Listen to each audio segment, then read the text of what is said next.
Hey guys, what's up? Welcome back. So it looks like Aquaman and the Last Kingdom is not getting the best reviews. So we're going to take a look at some of the reviews and sort of break down the reaction to the film initially. So the film had a wide release a few days ago. I think it was yesterday or something. I haven't seen it, but so far the critic reception has not been great. The audience score has been okay so far, 78%, which is okay. But yeah, a 36% Rotten Tomatoes score is not good. And from the reviews I've seen so far, it's abysmal.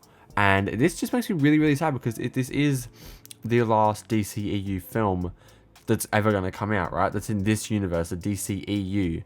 You know, James Gunn's starting his own new universe, the DCEU, starting with Superman Legacy. So this is the last film in the DCEU with these characters and in this world. And so it's kind of depressing to see that it's going out on such a low note.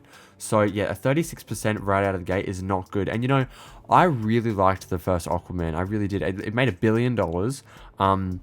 Not sure what it has on Rotten Tomatoes, but I really, really, really enjoyed that first movie. I think it is very, very good. And it made a lot of money, you know. So I don't think anybody expected this film to make any money, to tell you the truth, because it's just not getting that. It's not getting the reception and the recognition and the attention that the first movie did, perhaps. It's like being just dumped, you know? The film was just basically being dumped out, like, yeah, we've made it, we got to get it out. There hasn't been much of a marketing campaign for it. There hasn't really been much of anything. I haven't seen many press interviews with like Jason Momoa and Patrick Wilson, if any, at all. And they're both pretty great actors, so, well, especially Patrick Wilson. Jason Momoa was good, but Patrick Wilson is very good, so it would be really cool to see them do some press together, have some viral moments, but I haven't seen any of that, so it's kind of disappointing. But yeah, so far it's not tracking to open well, like, at all. I can't remember what the exact numbers were, but they're not very good. They're not very high at all. I think they might be lower than the Marvels, which was just so incredibly low. But yeah, so this is abysmal. But I gotta say, it's not like anything's really relying on this movie. Like, say, for example, if Superman Legacy comes out, like, whenever it's coming out in 2025, and it gets this score, then that's a problem. Then that is a gigantic problem. But I think, you know, Warner Brothers doesn't really care that much about this film because it's not leading to anything. Sure, they want to make their money back, but at the end of the day, nothing's relying on this film. You know, if this film flops or does well, the only benefit is going to be profit, not any future, you know, endeavors that they can go on with it. And I think Jason Momoa will be fine. I mean, this movie is obviously going to fail. I think Jason Momoa will be fine because he's previously stated that he's meted with James Gunn for a potential character in the DCU. So many scoopers have said he's coming back for another character in the DCU, not Aquaman. But yeah, so we'll see where that goes. But I think he'll be fine. Now let's take a look at a few of these first reactions. So the first reaction says, I will say this for Aquaman and the Lost Kingdom. The long-in-the-works sequel to 2018's Aquaman starring Jason Momoa in the title role, I laughed quite a bit. Does it matter that the funniest parts were not supposed to be funny? Not really. So that comes from Bloomberg News, and that is a top critic who gave it a rotten score. Let's take a look at this next one. This next one says, it feels like everyone just stopped trying a while ago and left this last whimper from the DCEU to flow into theaters. That comes from CTV's Your Morning, another top critic, giving it another rotten review. This one comes from the Toronto Star, and they say, how bad could it be? Answer, extremely bad. So these reviews so far are not good at all. They are abysmal, you know, pretty awful reviews for a movie that I'm not hearing is great at all. So, and it's also the thing about it is these reviews don't seem to be really serious, you know, like a serious critique of the film. They're just basically laughing at how bad it is. So let's take a look at this next one. This next one comes from the Los Angeles Times, which is a top critic, and they say, Aquaman and the Lost Kingdom may not be consequential in the long run, but it's a mostly diverting, upbeat closer, one that could hint at the tone of things to come. So that's a positive review, you know, saying that while it's not leading to anything, it's still fun and, you know, upbeat, and it could hint at, you know, things to come in the future, like maybe with James Gunn's DCU. I don't think that's the case. I don't think that's like anything. It's all related. I don't think it's related at all. But yeah, look, it's good to hear from someone that it was at least fun, you know. But again, I feel like fun's kind of a cop out for bad superhero films.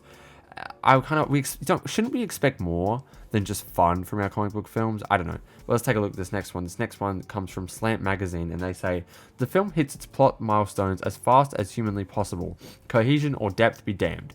So another very, very negative one. Look, it's so disappointing to see. It really is.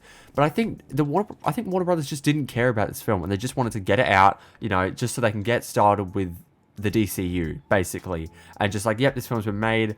Obviously, we're gonna do a sequel to $1 billion film. But the thing about it is, James Wan is a really great director, and so it's hard to believe. Like, this film must have had like maybe a gigantic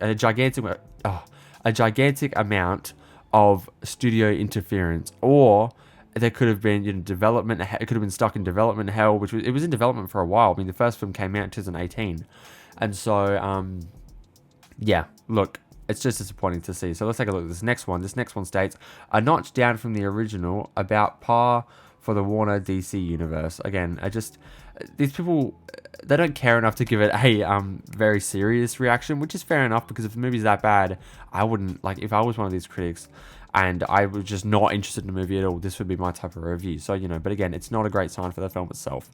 Let's take a look at this last one here. This last one's, we'll end it on a positive note.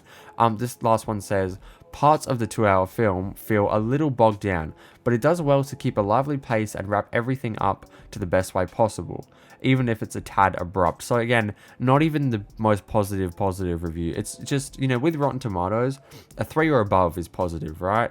And a below 3 is a negative. So this seems like it's just scratching the surface of a 3. But yeah, look, this whole thing is unfortunate, but again, at least it's over. At least it's over, and we don't have to deal with this universe anymore. I know there are people that love it. There are people that love these characters and love these versions of these characters, but sadly they are going away. And it is just disappointing that we're going to end this on a goodbye, because I have loved parts of the DCEU, like the Suicide Squad, which is newer, but still, Batman vs Superman I really enjoy. I really liked Birds of Prey, Shazam, but I guess they're not really connected to Snyder's things other than Batman vs Superman. But yeah, just very disappointing and very unfortunate that the DCEU has to end on such a negative note. But I guess we can hope that I think these actors will be fine. Jason Momoa is going to go on to do other stuff in the DCU, and Patrick Wilson will obviously be fine. He's a great actor. But yeah, so that's it for this video. I just want to take a quick look at the first reactions for Aquaman: The Lost Kingdom, and they're not looking good. But yeah, so leave a comment down below. Let me know your guys' thoughts. What do you think about this situation? Are you going to watch the film? Are you not? Have you already seen it? Did you enjoy it? Let me know your thoughts down below in the comments. I'd really like to know. Also, if you haven't already, make sure you like and subscribe. It would really help me out, and I'd really appreciate it. Also, turn on post notifications if you haven't already. Thank you guys for watching, and I'll see you guys in the next one. Bye.